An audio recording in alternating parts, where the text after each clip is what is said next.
This is me in 1995. A 28-year-old self-made millionaire had money figured out. I'd built a thriving business empire. Almost overnight, the internet made it irrelevant. I had two choices: give up or adapt, about making money online. And I tried every method out there. And guess what? None of them were as easy as people said. The code and rebuilt my businesses, but this time with the internet at the core of my strategy, a process that actually worked. This is the online wealth wheel. There are three main stages that define where people are in their journey to making money online.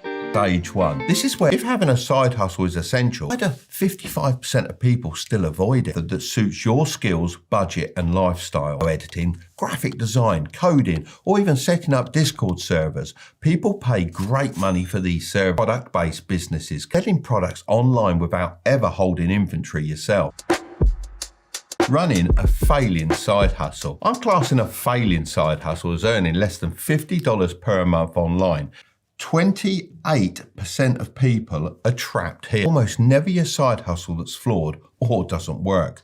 You're most likely just not putting enough time and effort in. Tiny object synpin, then print on demand, then selling books on Amazon KDP, then trading stocks, and then starting a social media agency. The truth is, all the online money-making methods I just mentioned work. It's like that classic diagram of miners tirelessly digging for gold, only to give up just before striking it rich. 8% of other people, then you need to recognize it and simply pick a method and stick to it. Perfect side hustle. Just pick one that's easy to start and has the potential to scale. If you don't have a high income skill to sell, the amount of money online is e-commerce.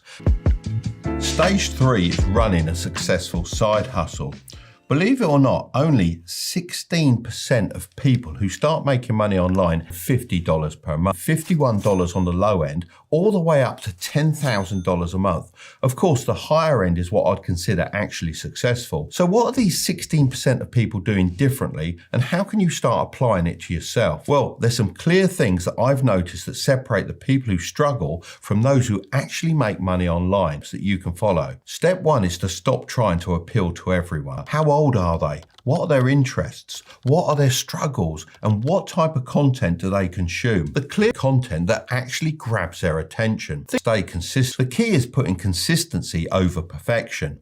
You don't need to be working 12-hour days or waking up at 5 a.m. You just need small daily actions that keep your store in front of people. Don't just buy their product. For example, let's say you're selling custom gaming controllers. Just posting a gameplay clip with a link in the description isn't. You need to show and tell. Start by showcasing the controller up close, demonstrating how the extra buttons, or as you gamers know them, paddles and trigger stops, enhance gameplay. Explain the real benefits, like how these features help players react faster and gain an edge in competitive matches. Stage 4, running an elite side hustle. We're building a solid side hustle. 1% of people ever reach. So what sets these 1% of people apart from the rest? One word: reinvesting.